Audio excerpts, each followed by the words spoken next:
time and time again. Order.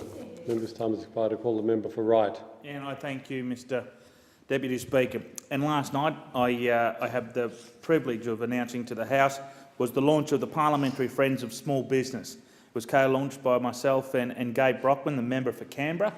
And I was quite amused or perplexed that the Parliament to date had not already had a Parliamentary Friends of Small Business. So when I was approached to work with Gay on setting it up, I jumped at the opportunity.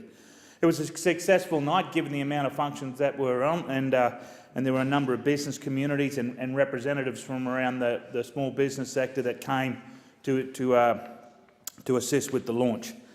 Names like Peter Strong from the Council of Small Businesses of Australia, Dr. Christopher Peters, the Chief Executive of the ACT Regional Chamber of Commerce and Industry.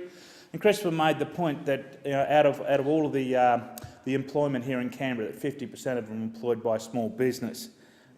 You would think that with the public service sector here in Canberra, that number would have been skewed far more the other way, but it was interesting to see that 50% of the positions here in Canberra were from the small business.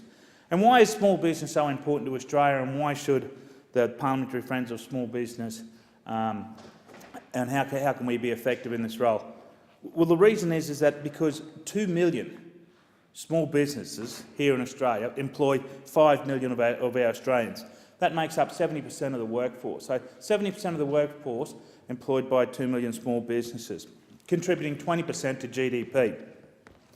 But one of the concerns I have as a previous small business owner and as part of this group, which hopefully we will endeavour to find answers to, is how do we encourage the next generation of small business owner to step up to the plate to make sure that those statistics mentioned earlier are still maintained. Because if you've got kids growing up in families with small business and they see mum and dad working from daylight till dark, and in some cases not making an enormous amount of money, they're the first ones to say, this is not for me. This small business gig is just not for me. And then they run off and pursue other careers. I have a child myself, 16-year-old, who's just come home from a careers market with reference to jobs that are available in the future. And no one at the careers markets was saying, listen, pursue your own dreams, think about starting your own business. That was just not present in that vernacular. So the small business sector needs all the assistance that we can. I trust that the Parliamentary Friends of Small Business will be able to act as a conduit in assisting that organisation. I also personally thank our launchers last night, Minister for Small Business Brendan O'Connor and the Shadow Minister for Small Business Bruce Bilson, who co-launched the organisation.